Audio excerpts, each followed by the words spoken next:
Hello everybody, welcome back to the Speakeasy. I'm Zach. And I'm Jake. We are the Dirt Road Men.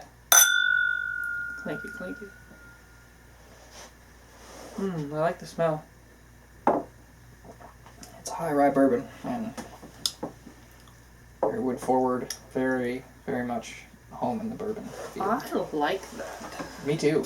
I was really impressed with it. We're here today to review Cedar Ridge, specifically Project 2 of 20 in the 20 barrel project. And barrel 2 of 193. Anyway, this was a barrel picked by Gomers in Missouri. This was a gift from one of our religious watchers, really, Stephen Card. So thank you, man. He's an awesome guy. I've gone and had cigars with him a couple of times, and he's a really cool dude with a lot of cool history. Awesome. So Heard about you. I think it'd be cool to meet up, so yeah, work on that. yeah, he's local to us, so all the better. And he's in a lot of similar interests that we are. He's into both whiskey and cigars, and basically right along with our politics too. So Sounds like a regular dirt road bed. yep. Even lives in a town of like less than 5,000 people. So. Nice.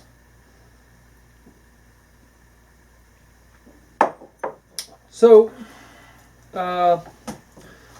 Cedar Ridge was founded in 2005 by Jeff Quint.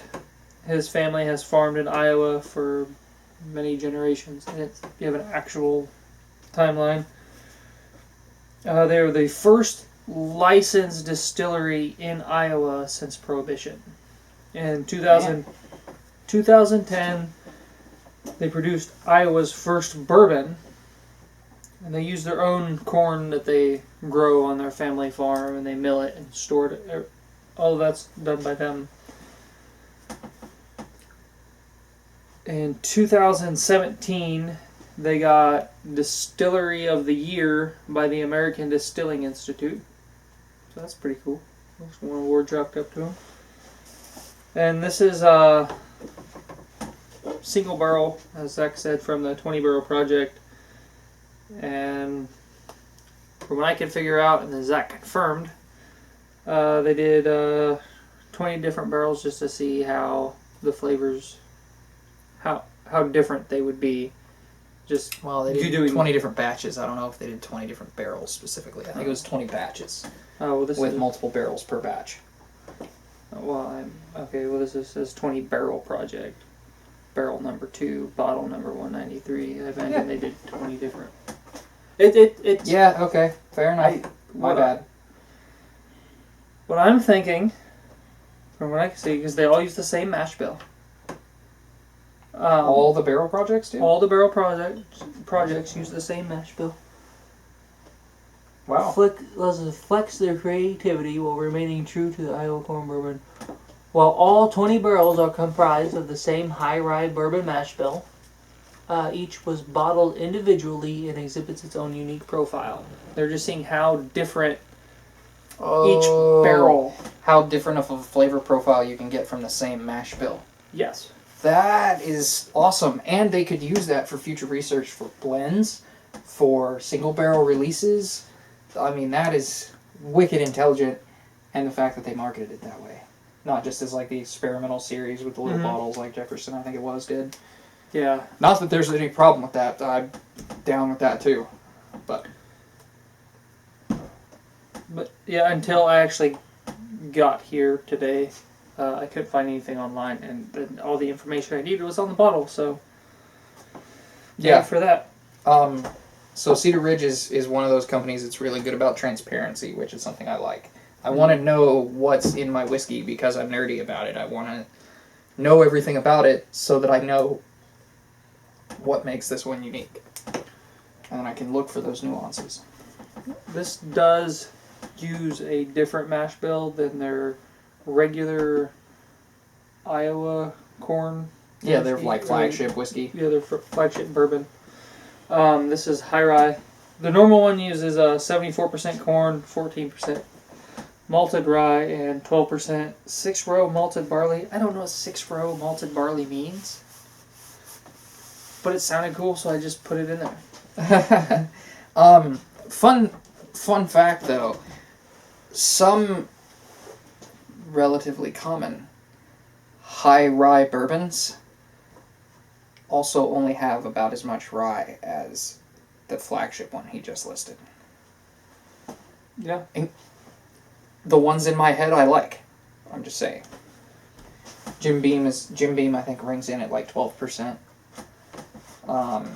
Wild Turkey I think is at like 16. So Sounds about right. yeah, so this is much higher rye than Wild Turkey.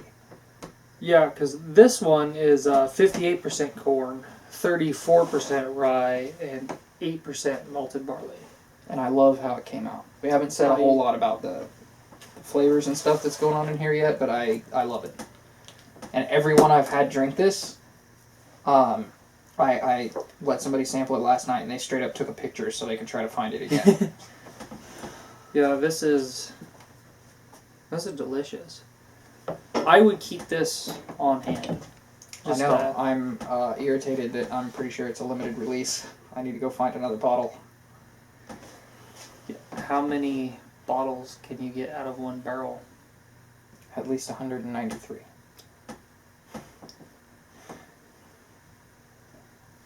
We've done that math before, but I don't remember what it is. Let's see. One of these is about a fifth of a gallon. There's 53. So 53 times 5. 15, 20. A little over 250. 265. 65, yeah.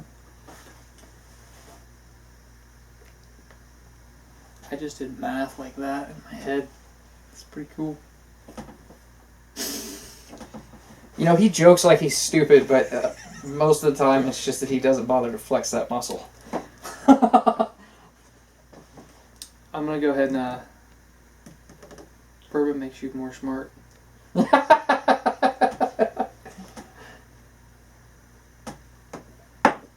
I'm really impressed with this, which is surprising to me because one of the first notes I pick out on the nose is cherry. Mm-hmm. But it's got a spiciness to it that I really love.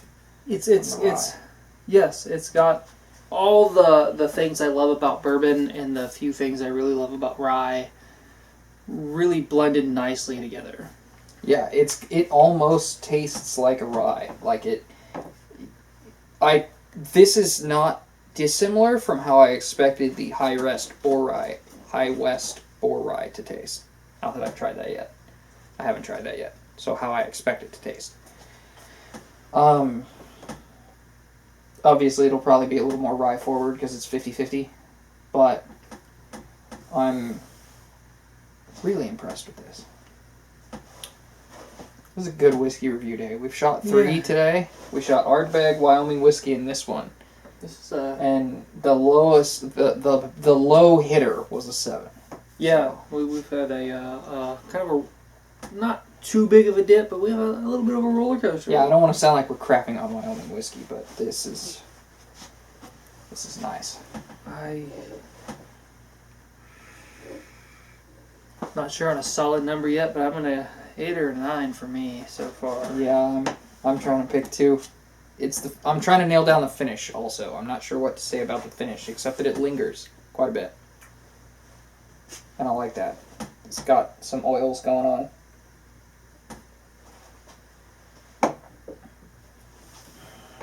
The finish actually kind of reminds me of Wild Turkey, which is ironic because it has way more rye content.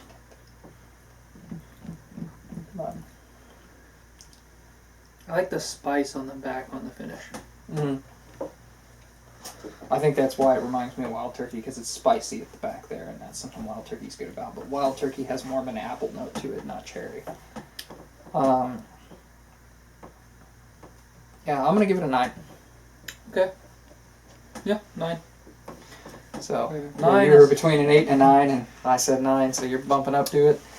I like that spice on the back. That's why I saved this one for last. I knew you were going to like it. I can see why. Yeah, the Ardbeg was impressive, but we're bourbon guys first and foremost, and this is a really impressive bourbon. I've got to try their flagship bourbon since it'll be easier to get. And I hope if it's at least 60% this good, I'll keep it around. Oh yeah, And thank you again to Stephen Card. We don't have a Magnificent Bastard ceremony, but thanks. Yeah, buddy. Yeah. I guess that's it. Solid 9. Till we see you again. I'm Zach. I'm Jake. We are the Dirt Road Men.